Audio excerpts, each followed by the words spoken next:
اعوذ باللہ من الشیطان الرجیم بسم اللہ الرحمن الرحیم۔ امید ہے آپ سب خیریت سے ہوں گے۔ کائنڈلی چینل کو لائک، شیئر اور سبسکرائب ضرور کر دیں۔ آپ جانتے ہیں کہ ہم سب تمام مسلمانوں کا عقیدہ ہے کہ نیک لوگوں کے لیے اللہ تعالیٰ نے جنت اور گنہگاروں کے لیے جہنم کو بنایا ہے۔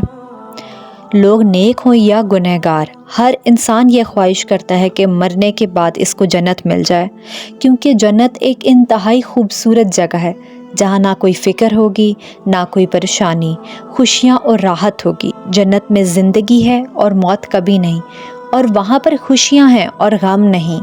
یہ ہمارے رب کا وعدہ ہے۔ لیکن جنت میں رہنے والی حور ایک ایسی حوروں کی سردار جس کا واقعہ آج آپ کو سنانے لگی ہوں، کہ جو رہتی تو جنت میں ہے لیکن اذیت کی زندگی گزار رہی ہے، غم زدہ ہے اور روتی رہتی ہے، اور رو رو کر اپنے آپ کو ہلکان کر دیا اس نے۔ پیارے دوستوں، اس ویڈیو کو شیئر کرنے کا مقصد یہ ہے کہ مسلمانوں میں جنت میں جانے کا ذوق و شوق پیدا ہو سکے۔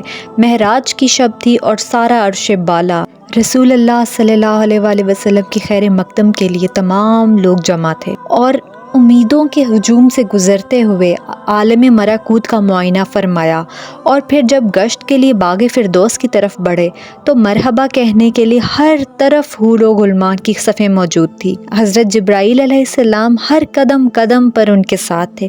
جنت کی سیر کرتے ہوئے ایک مقام سے گزر رہے تھے کہ رسول اللہ صلی اللہ علیہ وآلہ وسلم کی چشم اقدس ایک غمگین حور پر پڑی جو درخت کی ٹہنی تھامے ہوئے رو رہی تھی۔ رسول اللہ صلی اللہ علیہ وآلہ وسلم کو بڑا تعجب ہوا، اور حضور اکرم صلی اللہ علیہ وآلہ وسلم نے حضرت جبرائیل علیہ السلام سے فرمایا کہ دریافت کرو کہ یہ حور کیوں رو رہی ہے، جنت کے عیش و آرام میں اسے کون سا غم لائق ہو گیا ہے۔ حضرت جبرائیل علیہ السلام نے اسے قریب ہو کر پوچھا، کیا تجھے معلوم نہیں کہ سلطان کونین صلی اللہ علیہ وآلہ وسلم جنت میں تشریف فرما ہے؟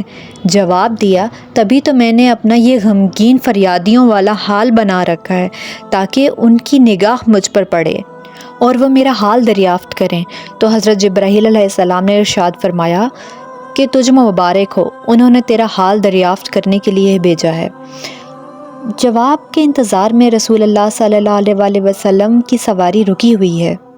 حور نے اپنے آنسو اپنے آنچل میں جذب کرتے ہوئے کہا کہ میں اپنے غم کی درد انگیز کہانی انہیں خود سناؤں گی۔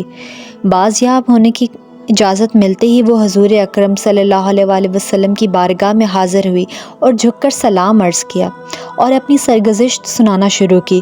یا رسول اللہ صلی اللہ علیہ وآلہ وسلم، اللہ کا لاکھ لاکھ شکر ہے کہ اس نے جنت کی حوروں میں مجھے حسن و جمال کی ملکہ بنایا۔ 8 جنتوں میں میرے حسن کی پذیرائی کی جاتی ہے۔ اگر میں بے نقاب ہو جاؤں تو دیکھنے والوں کی آنکھیں خیرہ ہو جائیں اور جنت میں دوپہر کا اجالا پھیل جائے۔ یا رسول اللہ صلی اللہ علیہ وآلہ وسلم، ایک دن کا واقعہ ہے کہ اچانک میرے دل میں خیال گزرا کہ قیامت کے دن ساری حوریں کسی نہ کسی بندہ مقبول کے حوالے کی جائیں گی۔ عالم الارواح میں میرا بھی کوئی جوڑا ضرور مقرر ہوگا کہ جس کی رفاقت میں مجھے دائمی زندگی گزارنی ہے، اور یہ خیال آگے گزرتے گزرتے ایک آرزو کی صورت میں تبدیل ہو گیا، یہاں تک کہ جنت کی ایک خوشگوار سحر کے وقت میں نے اللہ رب العزت کی بارگاہ میں یہ التجا پیش کی کہ یا رب، تیری نعمت و احسان کے آگے میری پیشانی ہمیشہ کے لیے خم رہے گی کہ تو نے مجھے حسن کی بے مثال خلقتوں میں سے سرفراز کیا ہے۔ یا اللہ، ایک مدت سے آرزو سینے میں مچل رہی ہے کہ عرصہ قیامت میں آپ نے جس بندہ مقرب کے حوالے مجھے کرے گا، کیا مجھے اس کی ایک جھلک دکھا سکتا ہے؟ کم از کم یہ تو دیکھ لوں کہ میرا جوڑا کیسا ہوگا۔ رحمتوں کا دربار جوش پر تھا، میری یہ التجا قبول ہوگی اور حکم ہوا کہ سامنے جو آئینہ رکھا ہے اسے ایک نظر دیکھ لے اور اس کے اوپر تیرے جوڑے کی نظر جھلک آئے گی۔ یا رسول اللہ صلی اللہ علیہ وآلہ وسلم، میں ارمان اور شوق میں ڈوبی ہوئی آئینے کی طرف بڑھی اور میرے قدم خوشی سے زمین پر نہیں پڑ رہے تھے کہ آج عالم جاوید کے محبوب ترین صادق کو دیکھنے کے لیے جا رہی ہوں، اور جو ہی نگاہ اٹھائی تو دل پر ایک بجلی گری اور آرزوؤں کا سارا خیمہ جل گیا۔ دل کو کسی کروٹ چین نہیں ہے، ہر وقت اسی غم میں سلگتی رہتی ہوں کہ ایک بد شکل سیاہ فام اور وحشت ناک چہرے کے ساتھ میرا کیوں کر نبھا ہو سکے گا، جبکہ اس کے تصور سے بھی میری طبیعت میں وحشت ہونے لگتی ہے۔ نبی کریم صلی اللہ علیہ وسلم زیر لب مسکرائے اور دریافت فرمایا کہ اپنے جوڑے کا جو صحافہ تو نے دیکھا ہے میرے سامنے بیان کرو۔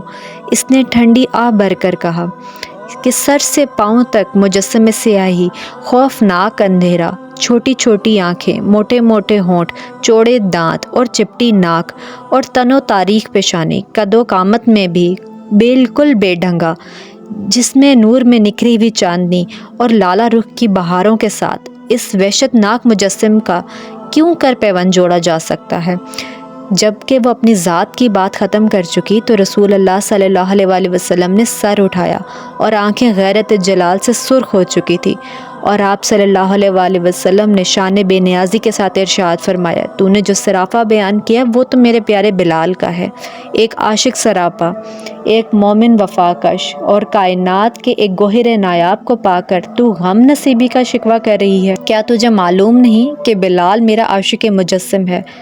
میں نے اپنی پلکوں کے سائے میں اس کو پناہ دی ہے، اور سن لے میرا بلال بارگاہ یزدانی میں تکرم کی اس مسند امتیاز پر فائز ہے کہ فردائے قیامت میں اس کے جسم کی سیاہی حوران خلد کے رخساروں پر تل بنا کر تقسیم کر دی جائے گی۔ آتش خدا عشق میں وہ نکھرا ہوا سونا جس نے محبت کی شیفتگی میں دونوں جہاں سے رخ پھیر لیا، وہ حسن مجرب کا تماشائی ہے، فردوس کے حسن کو وہ کیوں کر خاطر میں لائے گا؟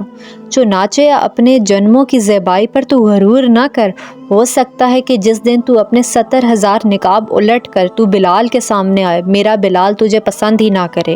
رسول اللہ صلی اللہ علیہ وسلم کا ارشاد سن کر وہ اپنے جذبات پر قابو نہ رکھ سکی اور طلعت جمال کا سارا خمار اتر گیا۔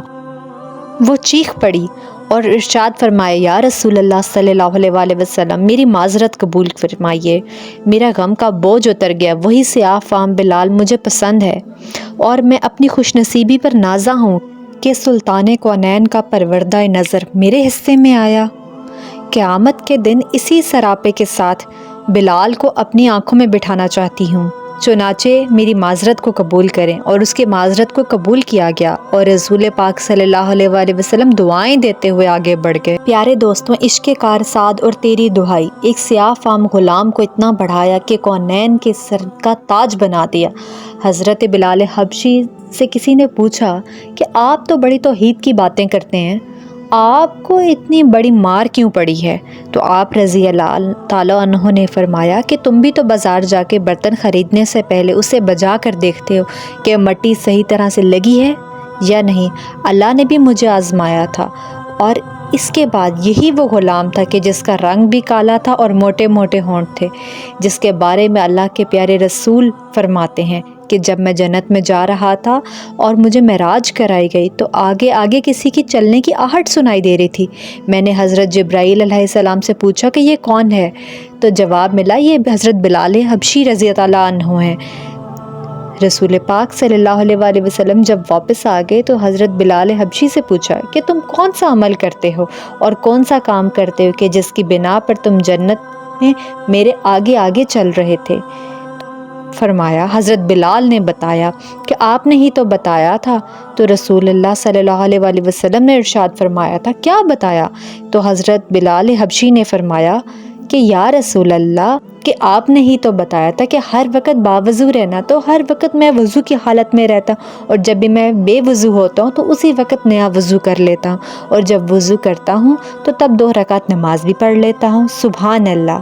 ناظرین محترم، اس حکایت سے ہمیں یہ پتہ چلتا ہے کہ اگر ہم بھی بلندی درجات چاہتے ہیں اور ہم بھی یہ چاہتے ہیں کہ زمین پر رہتے ہوئے ہماری قدموں کی آہٹیں بھی جنت میں سنائی دیں، تو ہمیں چاہیے کہ ہر وقت باوضو رہیں، اور حضور اکرم صلی اللہ علیہ وسلم نے ارشاد فرمایا، جو شخص باوضو فوت ہوتا ہے تو قیامت کے دن اس کو شہیدوں کے ساتھ اٹھایا جائے گا۔